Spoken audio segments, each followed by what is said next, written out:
मोटू और पतलू सुबह सुबह फुरफुरी नगर के पार्क में टहल रहे थे। तभी एक तेज हवा का झोंका एक रहस्यमयी पुरानी किताब को उड़ाकर उनके पास ले आया। किताब सीधा मोटू के पैरों के पास गिरी। पतलू ने किताब उठाई और उस पर जमी धूल साफ की। ये तो बहुत पुरानी लगती है, उसने कहा। मोटू मुस्कुराया, शायद इसमें कोई नई समोसे की रेसिपी हो। घर पहुंचकर पतलू ने किताब खोली और उसके पन्नों को ध्यान से देखा। अजीब अजीब चिन्ह, लड़ाई की मुद्राओं के चित्र और एक शब्द बार बार दिखा, कुंग फू। यह तो मार्शल आर्ट्स की किताब है। पतलू चौंक पड़ा। मोटू की आंखें चमक उठीं। कुंग फू मतलब एक्शन। मुझे सीखना है। वे तुरंत डॉक्टर झटका की लैब की ओर भागे। डॉक्टर झटका ने किताब को गौर से देखा और भौहें चढ़ाई। यह कोई साधारण किताब नहीं है। यह एक खोई हुई शाओलिन मैनुअल है। जो इसे पूरा कर ले वो कुंग फू मास्टर बन जाता है। मोटू खुशी से चिल्लाया, मैं ट्रेनिंग करूंगा, लेकिन हर सेशन से पहले समोसे मिलने चाहिए। ट्रेनिंग शुरू हुई। मोटू ने किक और पंच मारने की कोशिश की, लेकिन बार बार गिर जाता। पतलू उसे हौसला देता और पास ही समोसों की प्लेट रखता, मोटिवेशन के लिए। धीरे धीरे दिन ब दिन मोटू सुधरने लगा, धीरे मगर लगातार। उधर शहर के बाहर एक जंगल में चांदनी रात के नीचे एक रहस्यमयी व्यक्ति खड़ा था। उसने आंखें खोलीं और बड़बड़ाया, किताब जाग चुकी है। एक नया योद्धा उभर रहा है। मुझे उसे ढूंढना होगा। फुरफुरी नगर में मोटू और पतलू बाजार के पास टहल रहे थे। पतलू ने इधर उधर देखा और बोला, मुझे लग रहा है कोई हमें देख रहा है। तभी अंधेरे से एक साया छलांग लगाकर उनके सामने आ गया। वह काले वस्त्र में था और उसकी आंखें लाल चमक रही थीं। तुमने किताब को सक्रिय किया है, उसने गुर्राते हुए कहा। अब तुम्हें मुझसे लड़ना होगा। मोटू घबरा गया, लेकिन अपने आप हाथ ऊपर कर लिए। हैरानी की बात यह थी कि उसने परफेक्ट कुंग फू ब्लॉक किया, जिससे हमला करने वाला लड़खड़ा गया। पतलू चिल्लाया, मोटू, ये तो कमाल था। मोटू कांपते हुए बोला, मैं तो बस समोसे की तरफ हाथ बढ़ा रहा था। वो रहस्यमयी व्यक्ति अचानक अंधेरे में गायब हो गया। खतरे की शुरुआत हो चुकी थी। अगली सुबह मोटू बेचैन था। रात की घटना बार बार उसके ज़हन में घूम रही थी। पतलू वो फाइटर कहीं से भी आ गया। वो कौन था? और वो मुझसे लड़ना क्यों चाहता था? पतलू चिंतित नजर आया। उसने किताब के बारे में कुछ कहा था। मुझे लगता है तेरी ट्रेनिंग ने कोई प्राचीन संकेत सक्रिय कर दिया है। वो फाइटर शायद उसी रहस्य से जुड़ा है। दोनों डॉक्टर झटका की लैब पहुंचे, जहां घसीटाराम घबराए हुए औजार साफ कर रहे थे। डॉक्टर झटका ने वो फटी हुई पन्नी देखी जो रहस्यमयी हमलावर छोड़ गया था। उस पर एक प्राचीन चिन्ह था, दो ड्रैगन एक पहाड़ के चारों ओर घूमते हुए। ये चिन्ह ब्लैक ड्रैगन क्लान का है, डॉक्टर झटका ने समझाया। ये लोग उस किताब के रहस्यों के रक्षक हैं। अगर उन्हें लगे कि कोई अयोग्य व्यक्ति उस किताब का इस्तेमाल कर रहा है, तो वो उसे मिटाने आ जाते हैं। मोटू ने घबराकर कहा, मैंने कुछ चुराया नहीं। मैं तो बस कुंग फू सीखना चाहता था। और समोसे खाना।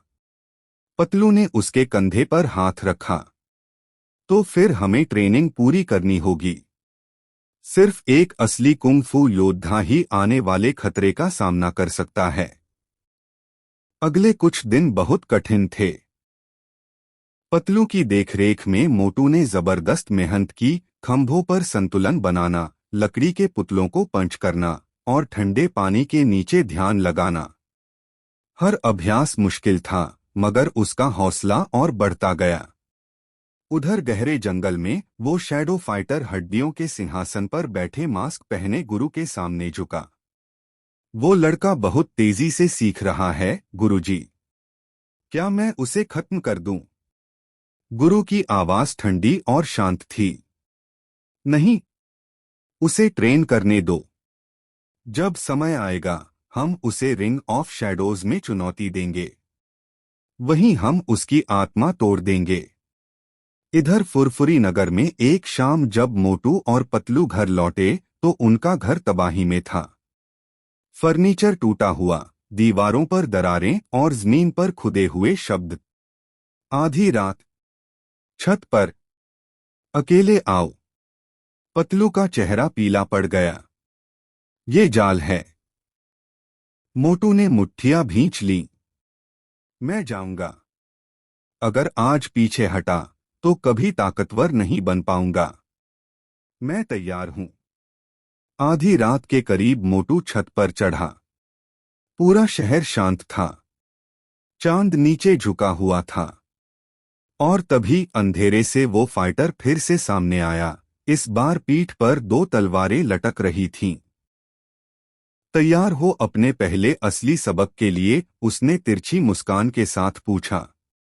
मोटू ने स्थिरता से अपनी पोजीशन ली और धीमे से कहा, चलो लड़ते हैं।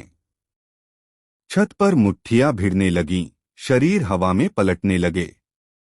मोटू ने चपलता से वार रोके, ब्लॉक किया और एक स्पिनिंग किक से हमला कर दिया।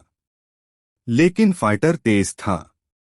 उसने मोटू के सीने में जोर से वार किया, जिससे वो दीवार से जा टकराया।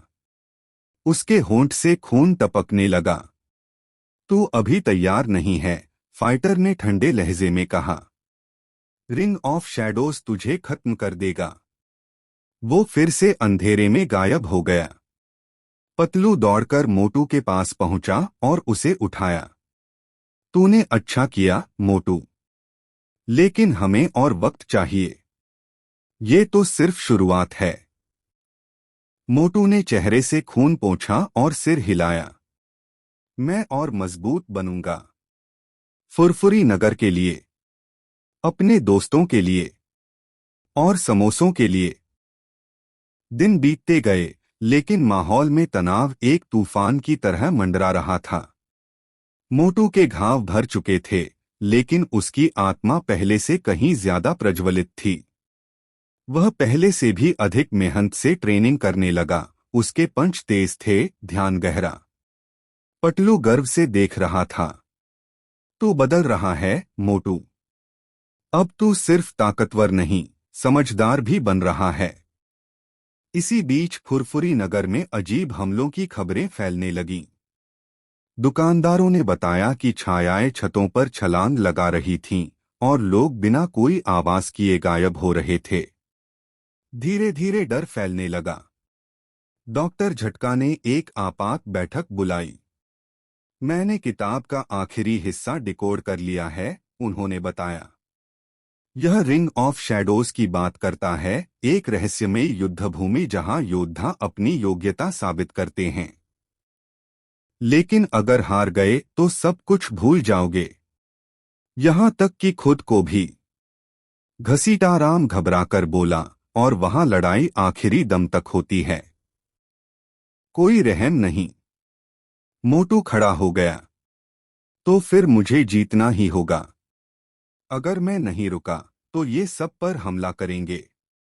उस रात एक अजीब हवा चलने लगी। एक स्क्रॉल खिड़की से उड़ता हुआ अंदर आया और मोटू के पैरों में गिरा। उस पर अग्नि जैसी स्याही में लिखा था, रिंग ऑफ शैडोज तैयार है। अकेले आओ। अब वापसी का कोई रास्ता नहीं। पतलू ने मोटू का हाथ पकड़ लिया। तू अकेला नहीं जाएगा। मोटू ने आभार भरी नजरों से देखा। मुझे तेरी मदद चाहिए। लड़ाई में नहीं, बल्कि मुझे जमीन पर टिके रहने में। मुझे खुद को भूलने मत देना। जैसे ही घड़ी में 12 बजे, आसमान काला हो गया और चांद पर ग्रहण लग गया। उनके सामने एक घूमता हुआ पोर्टल खुल गया। बिना डरे मोटू अंदर कदम रखता है। वो एक विशाल पत्थरों से बने अखाड़े में पहुंचे जो जमीन के नीचे छिपा था।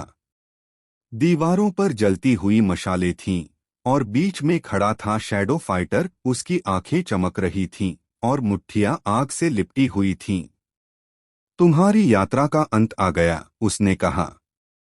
अब देखेंगे कि क्या तुम वाकई इस किताब की ताकत के लायक हो। गोंग बजा। लड़ाई शुरू हुई। मोटू सटीकता से चला, वार रोके, लात मारी, बचा। जो कुछ सीखा था, हर कौशल की परीक्षा हो रही थी। लेकिन शैडो फाइटर निर्दयी था। वह भ्रम और चालों से मोटू को उलझा रहा था। अचानक मोटू के चारों ओर उसी के 5 रूप खड़े हो गए। हर कोई अलग दिशा से हमला कर रहा था। मोटू ने आंखें बंद की, सांसों को नियंत्रित किया और पटलू की बात याद की, ध्यान केंद्रित रखो, खुद पर भरोसा करो। उसने घूमते हुए पलटवार किया, भ्रम को तोड़ा और असली फाइटर के सीने पर सीधा प्रहार किया। दुश्मन पीछे गिरा, हैरान। तू सच में बदल गया है। मोटू सीना तानकर खड़ा हुआ, गहरी सांस लेते हुए। मैं सिर्फ योद्धा नहीं हूं। मैं लड़ता हूं अपने शहर के लिए, अपने दोस्तों के लिए और समोसे के लिए। एक आखिरी पंच के साथ, जो ऊर्जा से चमक रहा था, उसने शैडो फाइटर को बेहोश कर दिया। अखाड़ा ढहने लगा। पोर्टल फिर से खुल गया। पटलू दौड़ता हुआ उसके पास आया। चलो, इससे पहले कि ये जगह टूट जाए। वो समय रहते पोर्टल में कूद पड़े और फुरफुरी नगर में सुरक्षित लौट आए। सूरज उगा और शहर में फिर से शांति महसूस हुई। डॉक्टर झटका मुस्कराए। तूने कर दिखाया मोटू। अब तू असली कुंग-फू डिफेंडर बन गया है। मोटू मुस्कराया, चोटों से भरा लेकिन खुश। और अब मुझे चाहिए समोसों की पूरी प्लेट। सभी हंस पड़े और शहर में फिर से अमन लौट आया। फिलहाल के लिए मोटलू को रिंग ऑफ शैडोज में शैडो फाइटर को हराए 1 हफ्ता हो चुका था। फुरफुरी नगर में फिर से शांति लौट आई थी। सूरज चमक रहा था और लोग अपनी रोजमर्रा की जिंदगी में लौट चुके थे। लेकिन मोटलू के दिल में कहीं एक बेचैनी थी। उसे पता था कि सब कुछ खत्म नहीं हुआ है। एक शाम, जब वह चाय की दुकान के पास समोसे खा रहा था, हवा में एक अजीब सी ठंडक फैल गई। आसमान नारंगी हो गया और जमीन जोर से हिल उठी। सब लोग ठहर गए। बादलों के बीच एक जलते हुए चिन्ह ने आकार लिया। 2 ड्रैगन एक जलती हुई तलवार के चारों ओर लिपटे हुए थे। पटलू ने डर के मारे ऊपर देखा। ये ब्लैक ड्रैगन क्लैन के ग्रैंड मास्टर का निशान है। डॉक्टर झटका घबराते हुए दौड़ते आए। मोटू, ये बहुत गंभीर बात है। ग्रैंड मास्टर कभी खुद नहीं आता जब तक कि कोई प्राचीन संतुलन न टूट गया हो। अचानक आकाश से एक गूंजती हुई भारी आवाज आई। फुरफुरी नगर के मोटू, तुमने पहली परीक्षा पास कर ली है। अब तुम्हें अपने भाग्य का सामना करना होगा। मैं तुम्हें बुलाता हूं। स्काई टेम्पल में। कुछ समझने से पहले एक तेज रोशनी की किरण मोटलू पर गिरी और उसे आसमान में खींच ले गई। वह गायब हो गया और पटलू, डॉक्टर झटका और घसीटाराम हक्का बक्का रह गए। मोटलू की आंखें खुलीं तो वह खुद को एक बादलों के ऊपर तैरते मंदिर में पाया। सुनहरे सीढ़ियां, चमकते हुए मूर्तियां और चारों ओर हवा की आवाज थी। मंदिर के बीचों बीच एक लंबा, शांत व्यक्ति खड़ा था, सफेद बाल, चमकती आंखें। मैं हूं मास्टर शेन, उसने कहा। तुमने मेरे शिष्य को हराया है। अब तुम्हें ये साबित करना होगा कि तुम्हारी जीत महज किस्मत नहीं थी। मोटलू सीना तानकर खड़ा हुआ। मैं यहां तक किस्मत से नहीं पहुंचा। मैंने मेहनत की, लड़ा और खुद पर विश्वास किया। मास्टर शेन ने हाथ उठाया। जमीन कांप उठी। चार तत्वीय योद्धा प्रकट हुए, आग, पानी, हवा और पृथ्वी। इन सबको हराओ, तभी तुम ग्रैंड मास्टर से मिल पाओगे। परीक्षाएं शुरू हुई। सबसे पहले आया अग्नि योद्धा, जो जलते हुए किक से हमला कर रहा था। मोटलू ने चपलता से बचते हुए घूमकर ऐसा वार किया कि आग उसके शरीर से बाहर निकल गई। पानी की योद्धा लहरों की तरह चारों ओर घूम रही थी, तेज और सटीक। मोटलू स्थिर रहा, लय को पढ़ा, फिर एक सटीक पंच से उसे रोक दिया। हवा का योद्धा बहुत तेज था, बहुत ज्यादा। मोटलू ने आंखें बंद की, बहाव को महसूस किया और हवा के साथ बहते हुए एक जबरदस्त वार किया। धरती का योद्धा धीमा लेकिन बेहद ताकतवर था। उसने मोटलू को जमीन पर पटक दिया, लेकिन मोटलू उठा, दर्द में था मगर अडिग। उसने स्पीड और दबाव के सटीक वारों से उस विशाल योद्धा को गिरा दिया। मास्टर शेन आगे बढ़े और झुके। तुमने परीक्षा पास कर ली है। अब ग्रैंड मास्टर तुम्हारा इंतजार कर रहे हैं। एक अंतिम द्वार खुला, जो शुद्ध प्रकाश से चमक रहा था। मोटलू उस दरवाजे से गुजरा। अंदर बिजली से बने सिंहासन पर एक रहस्यमय व्यक्ति बैठा था। तो तुम वही हो जिसके बारे में बातें हो रही हैं, ग्रैंड मास्टर बोले। तुम्हारे पास ताकत है, लेकिन क्या तुम्हारे पास उद्देश्य भी है? मोटलू शांत खड़ा रहा। मैं लड़ता हूं रक्षा के लिए, न अभिमान के लिए, न ताकत के लिए। अपने लोगों के लिए, शांति के लिए। Grand master मुस्कराए।